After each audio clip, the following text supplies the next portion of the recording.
El poeta cubano José Martí dijo una vez que toda persona debería hacer 3 cosas en la vida: plantar un árbol, tener un hijo y escribir un libro.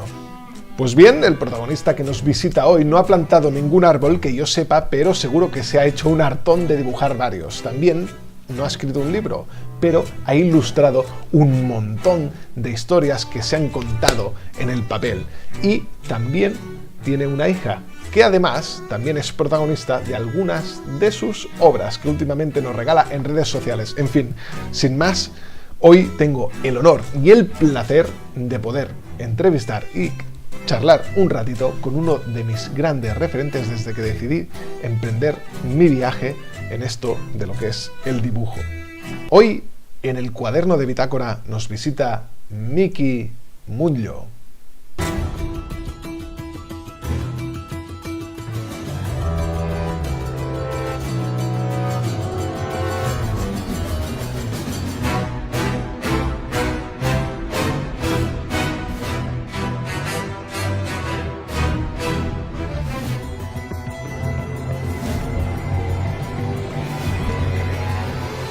Pues nada, aquí estamos, tenemos ya con nosotros al pedazo de crack Miki Munllo. A ver, para los que necesitéis presentación, que para mí, vamos, no la necesita, un señor que lo ha tocado todo, o sea, ha estado dando en animación, cine, videojuegos, últimamente le está dando a tope con el cómic y muchas cosas más que seguro que nos va a contar y a desvelar aquí.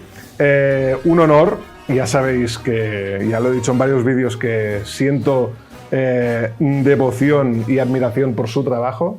Un placer, Miki Munllo. Muchísimas gracias, es un honor para mí también. Pues tío, nada, tras esta presentación y como ya es casi obligada, eres un tío que ha tocado muchos palos en esta industria, casi todos, vamos, o sea, no te queda prácticamente nada. De todos ellos, o sea, de todo lo que has tocado en tu trayectoria como artista, ¿cuál es aquel en el que te has sentido más, diríamos, has sentido más satisfacción o te has sentido más realizado? A ver, en mi caso, depende de lo que quieras valorar. Si estamos hablando de satisfacción artística, en ese sentido, Ese. yo diría que para mí siempre ha sido el cómic, ha sido mi máxima fijación. Quizá, no sé, quizá hay un cierto punto sadomasoquista en ello, porque como la mayoría del público sabe, el cómic es una de las disciplinas más complejas, en el sentido de depender un montón de cuestiones, tanto artísticas como técnicas, y luego la remuneración no suele ir acorde con el esfuerzo, pero no lo sé, supongo que desde pequeño lo que me llevó a fijarme en el dibujo como modo de vida fue el hecho de empezar a leer cómics y ese tipo de intimidad que se genera cuando te metes dentro de una obra y te metes en ese mundo. Y supongo que también es una cuestión de personalidad, el hecho de trabajar en algo donde tienes un control total sobre la obra, no necesitas dinero, no necesitas un equipo, no necesitas segundas opiniones, eres tú, tu cerebro, tu lápiz y la capacidad que tú tengas de crear personajes o mundos que tengan la capacidad de hacer que el público se meta en ellos y los viva como si fueran algo real. A mí es algo del cómic me entusiasma, que también se encuentra en otras disciplinas como la animación. Lo que pasa que en la animación, trabajando en un equipo mucho más grande, pues aquello que tú puedas aportar... Claro, no tiene ese punto, diríamos, como tú dices, de que tú pierdes parte del control a otros artistas, a otros procesos, tú te encargas de una cosa muy concreta. En cambio, en el cómic, como dices tú, por lo general, si el artista es solvente, sí que hay a veces equipos de trabajos o proyectos en los que intervienen diferentes artistas, pero para un artista, diríamos, ya con la solera o la solvencia que tienes tú, tío, es como que te dan el proyecto o tomas tú mismo el proyecto o cuentas tu propia historia, porque claro, de eso hablaremos ahora, que es que tanto te has embarcado en proyectos, diríamos, en solitario, que son proyectos 100% tuyos, como también estás a cargo de últimamente franquicias top, diríamos, de la industria, como últimamente creo que estabas con lo de The Witcher, ¿no? ¿Fue lo último que sacaste? Sí, he terminado 4 números de The Witcher con Dark Horse y en realidad es interesante hablar de esto porque hablábamos del control sobre la obra. Incluso dentro del cómic también puedes dedicarte a hacer cosas donde tengas control total o hacer trabajos que sean más de encargo, como es el hecho de trabajar con una franquicia que ya pues, forma parte de la cultura popular. Hay una serie de personajes y un mundo que tienen unas reglas establecidas y tú más o menos tienes que aprendértelas y trabajar en función de ello. En este caso, por ejemplo, en este trabajo sí tuve mucha libertad creativa, pero evidentemente estás atado a un mundo preexistente donde tienes que jugar con esas normas y más o menos conocerlo. No puedes... ¿La historia estaba dada o tú también has intervenido en guión?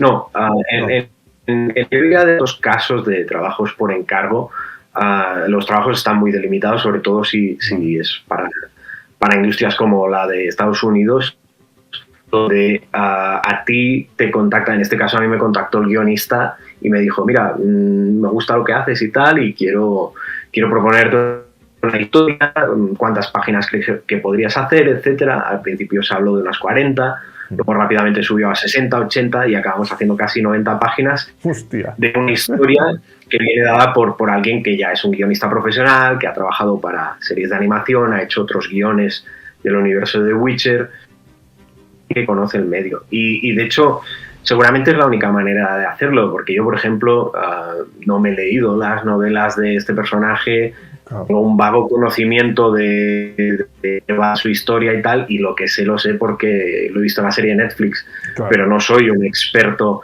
en de qué va este mundo. Y normalmente son franquicias donde la gente que es fan... Sí, que si te equivocas en algún pequeño detalle tal, hay cientos de personas señalándolo con el dedo, ¿no?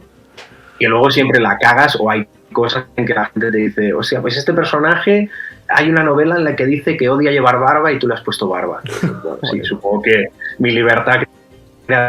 Siempre te van a decir cosas, pero claro, cuando trabajas con personajes que no son tuyos, pues son cosas que pasan y cosas que tienes que asumir. Cuando tú haces tus cosas y tus personajes, haces lo que te dé la gana, seguramente con el riesgo también de que al no ser un personaje conocido tenga mucho menos tirón, porque la gente antes que ya conoce, no que algo nuevo. A la gente le suele costar entrar en un universo nuevo. Tienes que saber cómo seducirles también. Claro.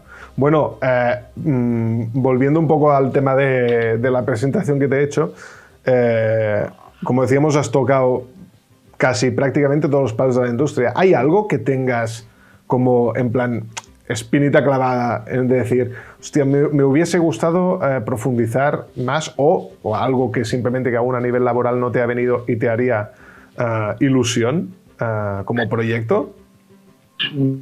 Bueno, en ese sentido, yo creo que mis ansias de control siguen ahí y se siguen volcando en el cómic.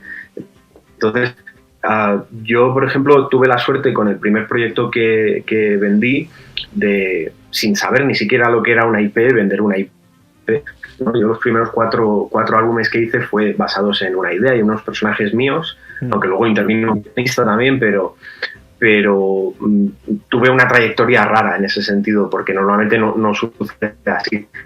Y hice 4 álbumes con mis personajes, con mi mundo, y del que, de hecho, esa IP, los derechos, tengo parte de los derechos, y es muy posible que en un futuro próximo hagamos cosas incluso en otras plataformas que no sean la del cómic con esos personajes.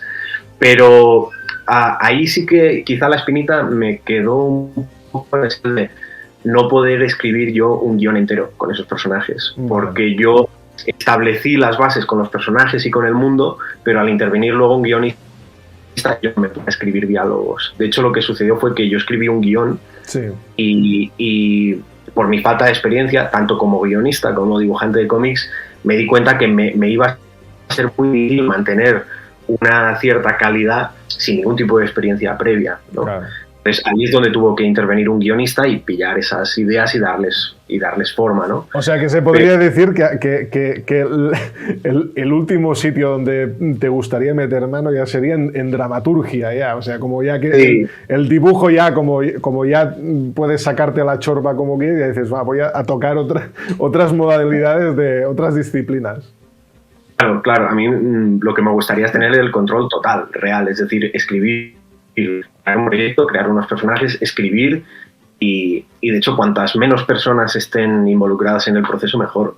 Claro. Y bueno, parece que esa fase llega ahora, porque bueno, ya estoy escribiendo algunas cosas, tratando con algunos editores que me están ayudando con eso, y la idea yo creo para los próximos años es poder crear proyectos donde ya no sea necesario involucrar a un guionista, aunque puedo seguir trabajando con guionistas porque me gusta trabajar con textos de otros, pero tener esa capacidad de decir, bueno, tengo esta idea, puedo escribirla y puedo dibujarla. Y como dibujante seguramente, y esto es algo que hablo con los editores con los que trabajo, seguramente yo no tendría que escribir un guión técnico como hacen los guionistas, porque al trabajar solo... Claro. Tú ya mismo tienes tus propios diálogos internos, ya tienes la estructura clara de la historia y sabes también lo que implica, en base a la experiencia, cómo se traduce un texto a algo visual, que eso es muy importante, que saber el dibujo es la voz de las palabras escritas, en el caso del cómic, ¿no? Es cómo hablan las imágenes. Exacto, para mí es...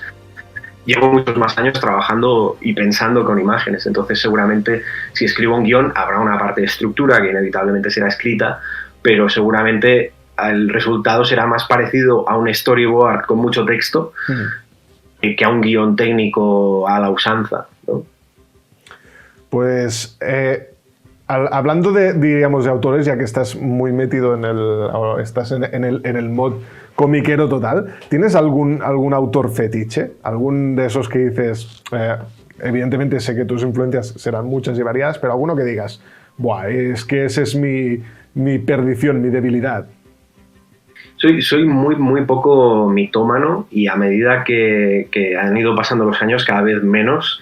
También he tenido la suerte de conocer de mis ídolos y supongo que eso también te hace ser consciente de que al final son personas normales, sí, que han volcado mucha energía y tiempo de su vida en algo determinado. Mis influencias a nivel artístico pues son las propias de alguien de mi edad que leía cómics a finales de los 90 y durante los 2000.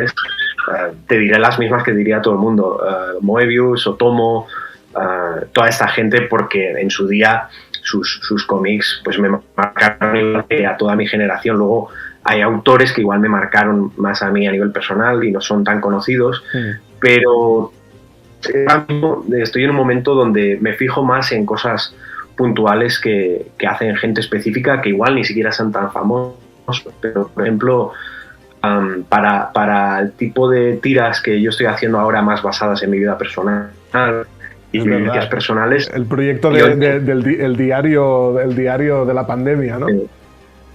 Bueno, y luego todo lo que ha venido después, explicando las cosas, sobre cómo es ser padre. Claro, tu nueva faceta como padre, que luego tocaremos este tema, curioso. Sí. Yo, por ejemplo, para este tipo de cosas me fijé mucho en un autor israelí que se llama Asaf Hanuka, que creo que de apodo artístico utiliza The Realist, está en Instagram, se llama así por lo menos. Ajá. Y me gustaba mucho el tipo de tiras como muy costumbristas y, por ejemplo, él no creaba unos personajes imaginarios de unas historias, sino que te decía, bueno, el personaje soy yo y mis historias y mis pensamientos, te lo cuento de una manera, aparte en un formato muy reducido, porque al final son muy pocas viñetas, te lo cuento de una forma muy visual. Y a mí lo que me pasó fue que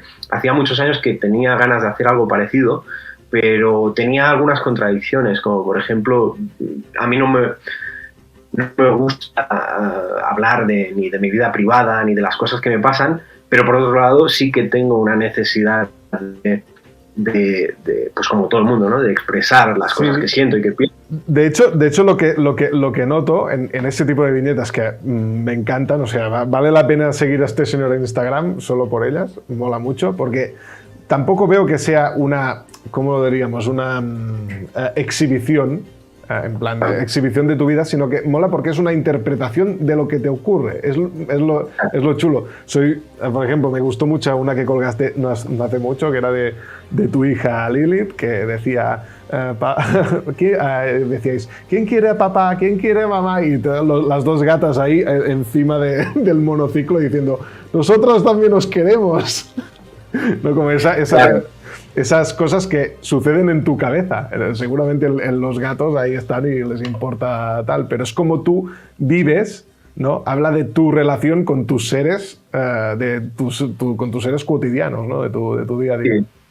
Sobre todo se basa en eso un poco, en mi relación con la gente que me rodea, mi entorno más inmediato, de mis inquietudes y también de mis inquietudes respecto al trabajo y a la vida en general. Sobre todo lo que quería evitar cuando empecé a hacer esto fue que esto se convirtiera en una especie de exhibición de mis problemas privados o en un masaje a mi ego, ¿no?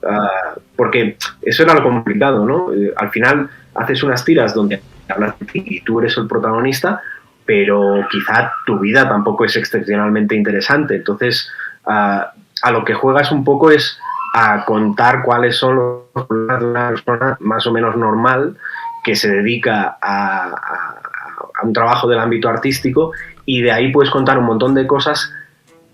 Estás siendo consciente de que muchísima gente en el vasto universo de Internet se puede ver, y eso es algo que genera mucha empatía, y para mí es una parte buena que tienen las redes sociales, ¿no? Donde puedes hablar de cosas que te hagan ser consciente de que en muchos sentidos todo el mundo, en cualquier país del mundo, es bastante parecido y tiene inquietudes y problemas muy similares. Exacto. De hecho, eso me suscita una pregunta que también tengo por aquí, que es de, justamente, estas historias en el último año han sufrido un plot twist descomunal, que es la llegada de tu pequeña Lilith, que por cierto, fan absoluto de su nombre.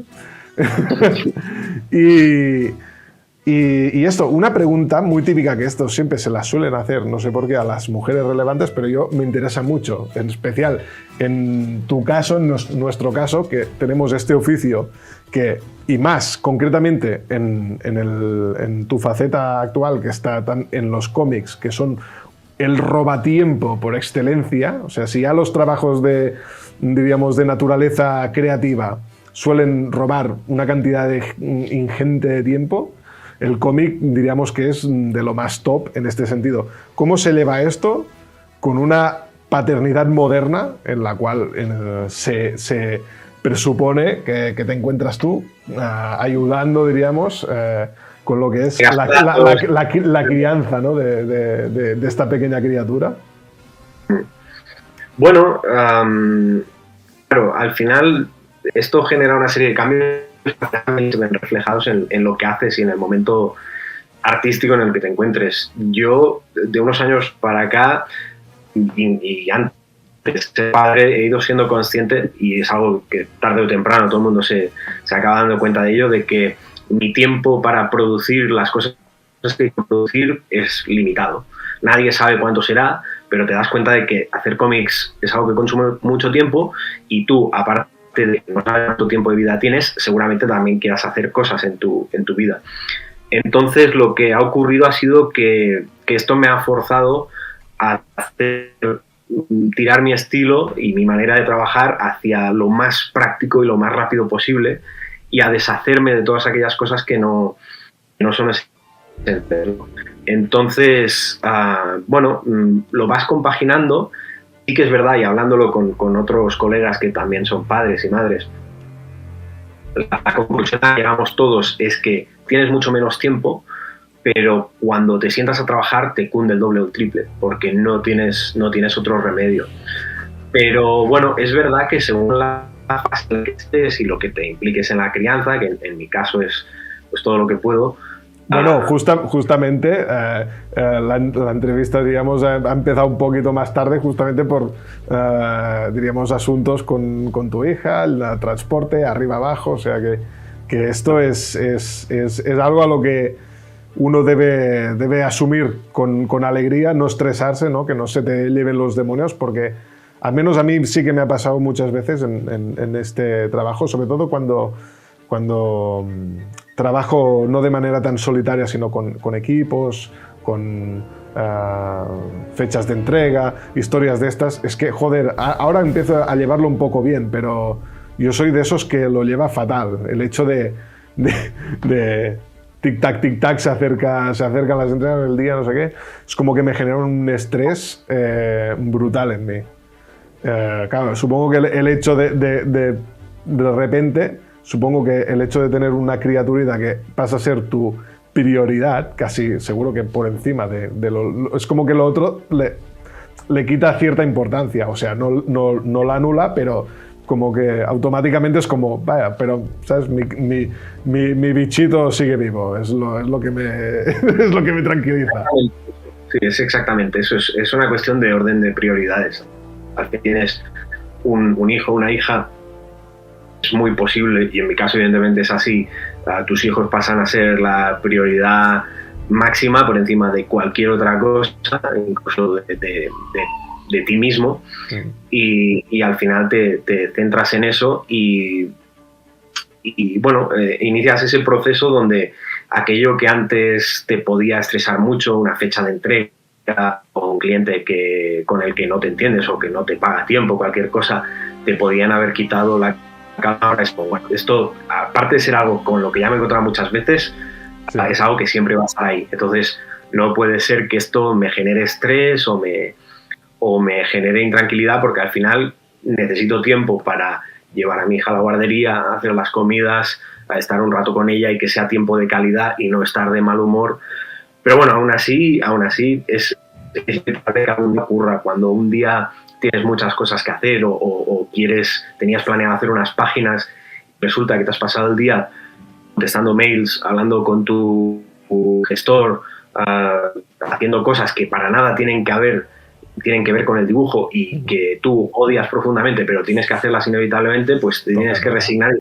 Hoy toca día de esto y lo hago y me olvido porque luego tengo que ir a buscar a mi hija y estar un rato con ella y quiero estar guay y no puedes estar obsesionado. Pero bueno, yo creo que son fases de la vida. Yo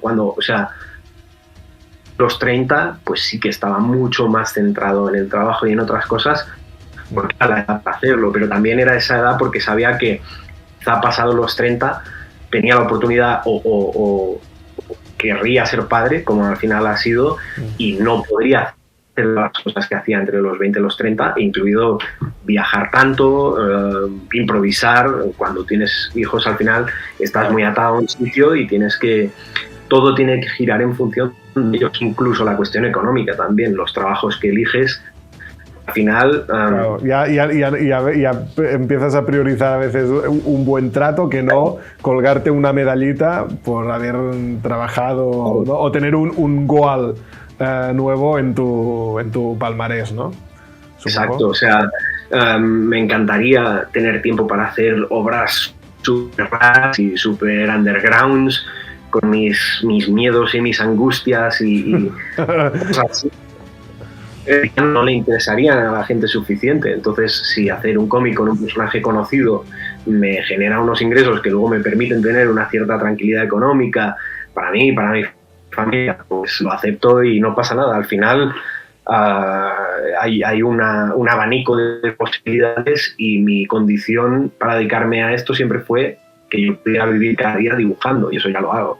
Eso es yo creo que yo muchas veces cuando sufro esto, cuando sufro a veces por estrés o me agobio conscientemente, además soy consciente de que te estás agobiando demasiado, y siempre pienso, tío, te están pagando por dibujar monstruitos, relájate. Como que tengo que decirme esto, ¿eh? En plan, porque a veces es como... O sea, trabajamos para un sector que para nada no es algo prioritario, tío, es un lujo. Y de vez en cuando tenemos que decírnoslo a nosotros mismos en el sentido de decir, ya está, en esto que estoy haciendo no va la paz mundial, no va la cura del cáncer, no, ya está. Relájate y normalmente después suele ir bastante mejor la cosa, que cuando bastante tenso. Y siempre lo he hecho, porque sobre todo cuando empezaba tuve trabajos y pasé por situaciones que eran muy estresantes, donde veía claramente que estaban abusando, que tenía muchas ganas de trabajar, y pasé por ello conscientemente y pensando, a ver, estoy aguantando ciertas cosas, pero podría estar en una mina de carbón, ¿me entiendes? Claro. O sea, siempre habrá un montón de gente que está mucho más jodida que tú, y bueno, a todos nos toca aguantar algún imbécil de vez en cuando, o condiciones abusivas, pero si tienes claro a dónde vas y mantienes fiel a tus principios, puedes pasar a través de ellos sabiendo a dónde vas. Hay cierta parte de eso cuando eres muy joven que es inevitable. Luego, si las cosas te van bien, siempre habrá limitaciones y siempre habrá condiciones, pero a medida que vas progresando, puedes empezar a decidir un poco qué no aceptas, qué no volverás a hacer y ese tipo de cosas. Sí. Mira, hablando de esto, porque es interesante, sobre todo para los chicos, para todos los jóvenes, los juniors que puedan ver esto, gente que quiera dedicarse, hablaremos de estas primeras oportunidades y de cómo hay un nubarrón. Tampoco quiero hacer aquí una tesis sobre el tema ni extenderme mucho, pero sí que me interesa tu opinión sobre lo que últimamente ha irrumpido en nuestro mundo, que es el tema de las IAs, el tema de tal, que está asustando mucho, sobre todo, a nuevos artistas, a gente que tendría a lo mejor un cierto potencial, y debido a esto, lo digo porque yo leo la hostia de comentarios de gente de, hostia, es que no sé si ponerme realmente en serio a estudiar esto, si veo que un IA Bro, ¿sabes? Poniendo ahí los prompts de turno, te sacan a ciertas virguerías que, a ver, yo siempre digo, tomároslas. Es un truco de magia. En el fondo es como que la gente se piensa que eso va a hacer mucha cosa, pero si dentro de la industria, al menos por ahora, dentro de lo que es la industria de las artes creativas, realmente no hay un efecto práctico, pero no significa que esto en un futuro no pueda cambiar, eso sí. Bueno, en definitiva, ¿cómo ves tú este tema? ¿Cómo crees que puede diríamos, afectar a una nueva generación de artistas, en este caso del ámbito digital, sobre todo, que creo que es el que más se va a ver afectado en este tema? Yo creo que hay mucho alarmismo, porque es algo parecido casi de la nada, y hay una parte de ello que es un alarmismo fundamentado y otra que es por puro desconocimiento. Yo creo que las palabras están mal elegidas para empezar, porque se le llama inteligencia artificial y inteligencia no lo es, porque realmente las máquinas que ha creado el ser humano para esto no son inteligentes, al menos tal y como yo entiendo la palabra en sí,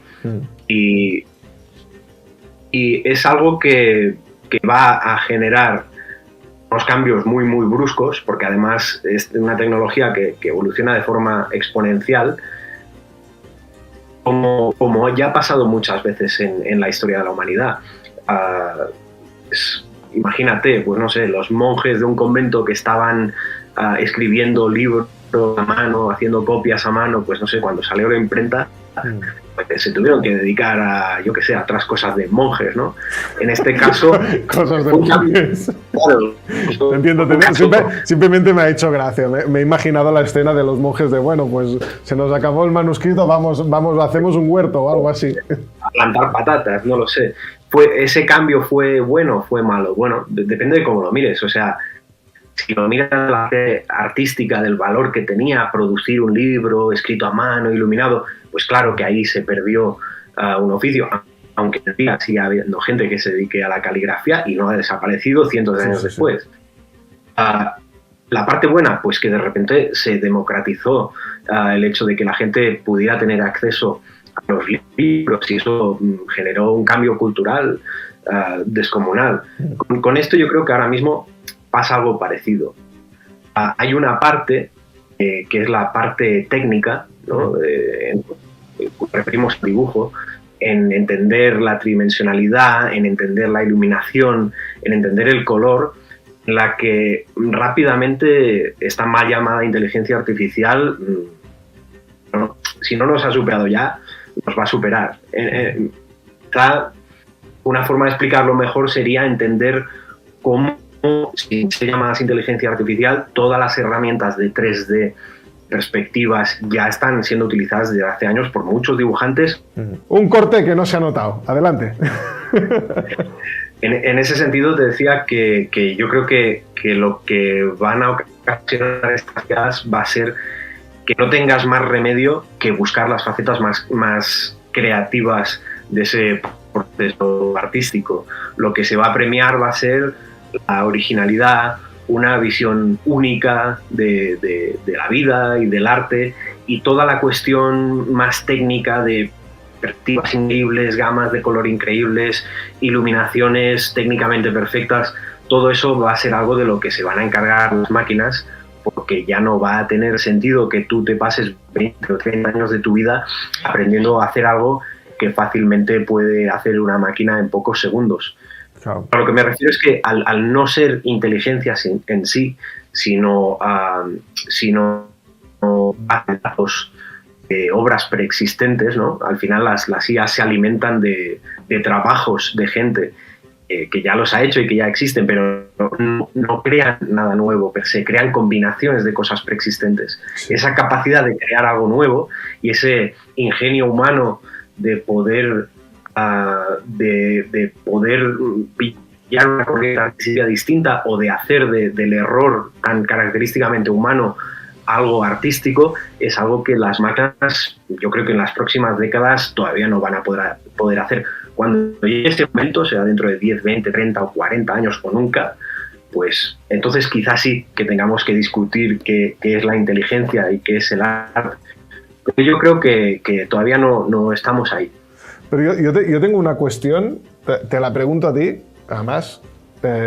¿Tú crees que tendrías...? Porque yo soy, o tengo la visión de que creo que lo que es la habilidad, da igual, dile dibujar, dile escribir, dile lo que quieras, cualquier habilidad de carácter creativo, el hecho de tú desarrollarla, o sea, tú, lo que decías tú, de invertir los años que haga falta en formarte, si eso lo hace una máquina, ¿tú no crees que si se pierde ese proceso, tú no tendrías el mismo criterio artístico, no tomarías las mismas decisiones a nivel artístico, no tendrías la misma riqueza, el mismo léxico?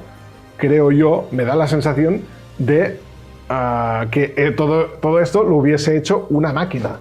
Creo yo, a lo mejor me equivoco, pero ¿tú no crees que en el propio desarrollo de la habilidad se adquieren todas esas, diríamos, esas facetas no tangibles del artista?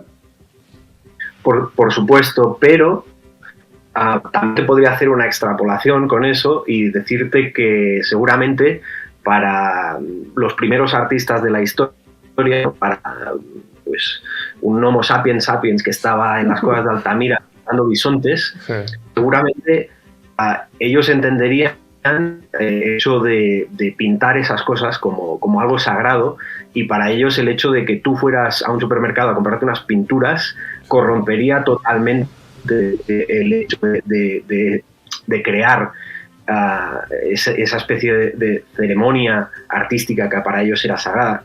Con eso te quiero decir que sí. Al final el arte es algo que se genera en base a las circunstancias de los seres humanos que han vivido en cada momento de la historia. Tú no has tenido nunca que hacerte tus propias pinturas, y seguramente eso para un pintor ya no de la prehistoria, sino del Renacimiento, significa que no entiendes realmente qué es lo que estás poniendo en un cuadro. Yeah. Entonces tú juegas con las herramientas que tienes, y ese tipo de herramientas, incluida la IA, que no deja de ser una herramienta, obliga a ir por unas corrientes artísticas determinadas. Siempre habrá gente que al estilo tradicional y que escriba libros a mano y que haga caligrafía, no implica que a medida que vamos teniendo herramientas nuevas no podamos utilizarlas. El problema es que es cuando lo que creemos ya no sea una herramienta. Hay mucha gente que cree que con la IA eso ya ha llegado, pero yo repito, no son herramientas, o sea, no son inteligencias reales, no están haciendo el mismo proceso que un ser humano hace en su cabeza, sino que están cogiendo prestado el proceso que ocurre en la cabeza de millones de seres humanos y recombinándolo para crear algo que en ningún caso es nuevo, es una recombinación. El cerebro humano no funciona así, porque en ese proceso de creación hay una serie de errores, hay una interpretación inevitable de las cosas que ves. Eso cuando estos IA bros que decías te dicen cosas del estilo, pero tú has estado toda tu vida viendo cosas y a eso también se le llama sí, es lo mismo. Como si yo también fuese un cubo de reciclaje de todos los artistas o todas las obras que he vivido, y como si no hubiese interpretación propia, sino que directamente yo mezclo en mi cerebro y escupo lo que veo, ¿no? Nada es lo mismo, porque tú cuando creas una IA, cuando creas un chat GTP o lo que sea, lo que haces es crear un programa que todo lo interpreta según unos mismos patrones. En cambio, cuando a ti te piden que dibujes, no sé, una persona y luego me piden a mí, estamos trabajando con un software que es totalmente diferente, es único. Está influenciado tanto por tu personalidad como por tus limitaciones artísticas y tus habilidades artísticas. Vamos a crear cosas que van a ser absolutamente diferentes. Sería tan sencillo como poniéndonos el mismo prompt, saldrían dos dibujos totalmente distintos. O sea, nada que ver. Entonces, ahí está la cuestión, que tu trabajo, tus dibujos van a hablar de ti y mis dibujos van a hablar de mí y de mi visión del mundo y de mi interpretación. En cambio, el producto de un Midjourney o de una IA parecida no van a hablar de nada, porque lo que hay detrás no es un ser humano, es una máquina que bajo un mismo patrón está recombinando cosas. Y a recombinar no se le puede llamar inteligencia. La inteligencia es una cosa completamente distinta. Claro. Mucho más creatividad. Pues de momento lo aparcamos aquí, porque podríamos solo con esto. A mí me suscitan un montón de preguntas mezcladas con ética, mezcladas con también regularización y tal. Que por cierto, me han dicho para ir a hacer una mesa redonda hablando de este tema. O sea que ya tendré tiempo para prepararme. Un par de últimas preguntas, porque tampoco quiero que tenerte aquí toda la santa noche. Antes hablábamos de tu nueva faceta como padre, pero también me interesa mucho porque creo que si algo compartimos la mayoría de la gente que hemos escogido esto como modo de vida, es porque creo que tenemos a nuestro niño, a nuestro pequeño niño, a flor de piel, ¿no? Le hicimos un poco de caso. Y siempre hay algo en nuestra infancia, ya sea una obra, una serie, un videojuego en nuestra generación, que ya comenzaban a tener una carga artística lo suficientemente fuerte como para generar algo en nosotros para poder decir, hostia mierda, yo quiero dedicarme a esto, ¿no? ¿Tú recuerdas alguna obra que causase ese impacto, esa detonación, eso que te has llevado contigo hasta el día de hoy, en cualquier formato, audiovisual que recuerdes?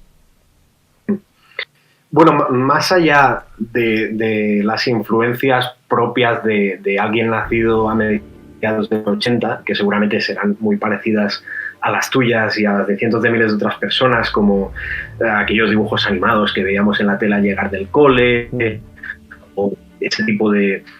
Al final, los nacidos en esta época tenemos unas influencias muy, muy parecidas, porque realmente había pocos productos de ocio. No había mucho. Pero yo me refiero, a lo mejor hay alguno que toca de un... No sé, hay gente, yo que sé, que le tocó mucho, por decirlo así, la serie de Marvel, de los X-Men de los 80. Hay otros que les tocó más algún otro producto. ¿A ti hay alguno, o quizás no? Yo pregunto por si tienes pues dices, hostia, es algo que se quedó, hay algo en mí que se quedó y petardea siempre que estoy dibujando, siempre que estoy creando algo.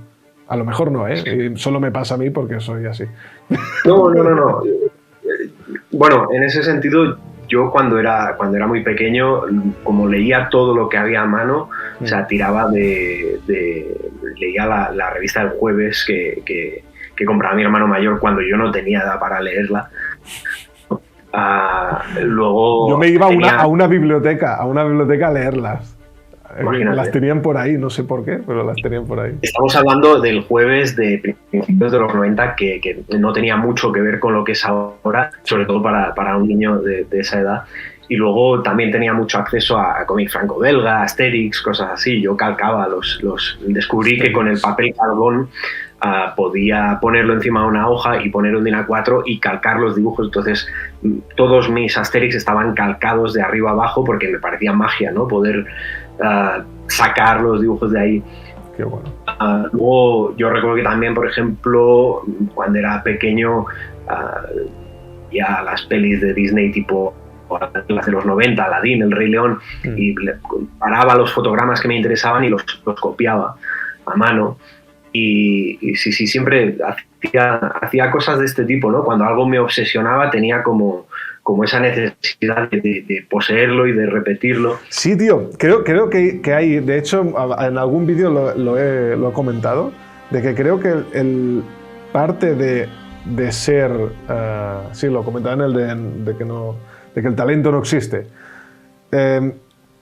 Creo que el desarrollo de una habilidad, en este caso el que nos trae que es el dibujo, da igual, yo siempre lo comparo con a lo mejor tocar un instrumento o cosas parecidas, creo que tiene una gran parte de obsesión. O sea, yo recuerdo la tira de horas de mi infancia, traca, papel, o sea, haciendo cosas de mierda, pero no, con el tiempo pues acaban siendo tal porque buscas esa satisfacción, o sea, buscas satisfacerte a través de esa rutina autoimpuesta que uno se pone. Pero creo que hay mucho de... Y eso que has dicho tú me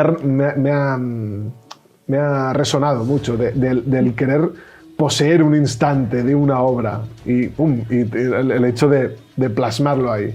A mí eso también me había sucedido mucho, lo que tú dices. Yo creo que si nos pusiéramos un poco poéticos o metafísicos, el arte va un poco de eso, ¿no? De una especie de enfrentamiento con los propios límites y con la muerte, de poder capturar un instante, de capturar una sensación o una imagen que te obsesiona.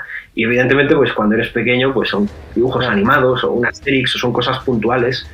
Pero luego, a medida que te vas haciendo mayor, yo, por ejemplo, a mí me ayuda mucho a conectar con aquello que quiero hacer, y es algo que recomiendo a cualquiera que tenga un cierto bloqueo artístico, de siempre buscar en las raíces de aquello que te motivó a dibujar y luego mirar alrededor y pensar en qué cosas te motivan, ¿no? Y cuáles son tus obsesiones. Si son los robots, pues los robots. Si es tu hija, pues es tu hija. Si son, no sé, las chicas, los chicos, lo que sea. Pero buscar aquellas cosas que tú te pasarías tu vida examinando y observando y tratar de representarlas de un modo que tú sientas que te da una cierta capacidad de poseer eso, aunque sea de una forma muy limitada y momentánea, ¿no? Y luego cuando te vas haciendo mayor, yo a veces lo pienso y un poco también lo que busco es generar, seguramente en gente seguramente más joven, pero también puede ser más mayor, generar también esa sensación de sumergirte totalmente en un mundo imaginario, de ficción, sí, ¿no? que a mí me maravillaba desde que tengo uso de razón y que en algún momento, en mayor o menor medida, me gustaría generar en otra gente. Pero ya te digo, yo creo que si lo estudiáramos de un punto de vista muy psicológico, muy a fondo, hay una cierta necesidad de crear algo que sea más o menos imperecedero, ¿no? Que igual es palabras un poco grandilocuentes, ¿eh? pero sí, yo creo que por ahí. Pero como para uno mismo, creo que como tú bien decías, y retrayéndome a tus propias palabras que decías antes de, por ejemplo, esas tiras que estás haciendo de tu cotidianidad, al fin del día, como tú dices, como no tienes tampoco un ego exhibicionista, en tu caso, yo sí, porque tengo un canal de YouTube y ya estás así. Busco el aplauso y el like por encima. No, es coña. Pero al final lo haces por ti mismo, seguramente, porque esa interpretación de ese instante necesitas tenerla, ¿no? De alguna manera verla, sacarla un poco de la cabeza, que normalmente en la cabeza todo está un poco abstracto y difuso, y como de alguna manera, pum, bajarla a tierra. Claro, de hecho, ahora que mencionábamos la propia finitud y la muerte y esas cosas,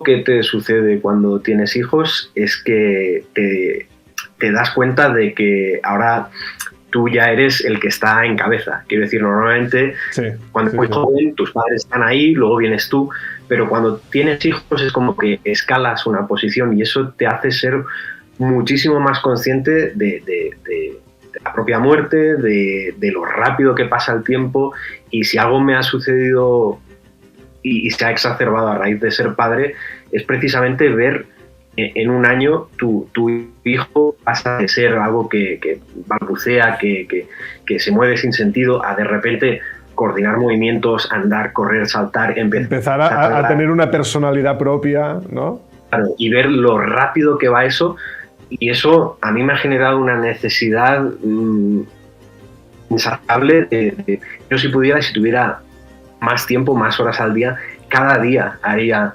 dibujos de mi hija, aun a riesgo de dar la chapa a todo el mundo.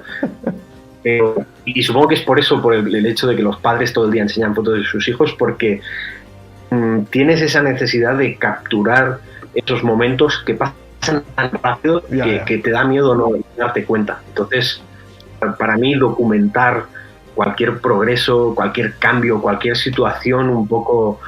Sí, de hecho también hubo ese dibujante también de cómics, ahora no me acuerdo el nombre, es que soy malísimo por los nombres, que también se hizo como súper viral y famoso porque también tuvo la hija y que con la mujer, y siempre están también haciendo como también situaciones muy cotidianas con un tono más de broma.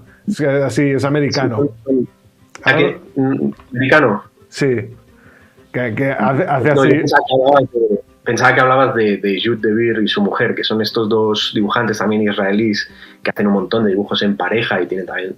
Ah, vale. No, creo que... Bueno, a lo mejor yo he dicho americano y se me ha ido la... Que también tuvieron una hija hace como... A lo mejor un poco antes que tú, 3-4 años, a lo mejor ya tiene. Creo que tienen 2 hijos ya, y creo que sí que son estos a los que te refieres. Jude DeVere. Sí, creo que es este, sí. He dicho americano porque el dibujo, como el dibujo es estilo americano, o parecido... No, él es israelí. Vale. Los dos son... Y ya van por el segundo, tío. Vale, imagínate, valientes. Pues solo me faltan 2 últimas preguntas, una que siempre me gusta hacer, porque también creo que es algo que habla mucho de uno, es un detallito, pero ¿qué suena por los cascos de Miki Mullo cuando se pone a garabatear? Pues mira, ahora justamente muy poca música. ¿Sí? Poca. Sí, sí que he tenido épocas de escuchar un montón de música, sobre todo, pues, no sé, rock, blues. En ese sentido soy bastante, no sé, bastante tradicionalista. He escuchado algo de electrónica, pero bueno, no es mi fuerte. Hablas con alguien que escucha sea shanties mientras trabaja y los tararea, que es lo peor. Me gusta mucho la música de los 70 y luego pues rock, algo de electrónica, algo de folk, también me gusta el metal, el rock duro. Pero para trabajar, el problema que tengo con la música es que cuando yo trabajo necesito apagar un poco toda la maquinaria cerebral, ¿vale? Es como, y creo que le pasa a muchos otros dibujantes porque que te quita focus, porque tienes parte del cerebro trabajando en interpretar la música. No, es más bien, con la música es más bien al contrario. La música me da demasiado espacio para pensar. Vale. necesito algo. Es como cuando dibujo, hay una parte de mi cerebro que sí que está centrada en el dibujo, pero hay toda otra parte que creo que tiene mucho que ver con lo verbal. Entonces, si yo no lleno esa parte de mi cerebro con algo que tenga un poco de chicha, vale. Mi cerebro va tirando, empieza a pensar cosas y se va de madre. Entonces, hace muchos años descubrí que la radio y los podcasts mantenían esta parte de mi cerebro en algo. Entonces, necesito tener esa parte entretenida para poder centrarme en otra cosa. Suena un poco contradictorio, porque es como... No, para mí tiene sentido.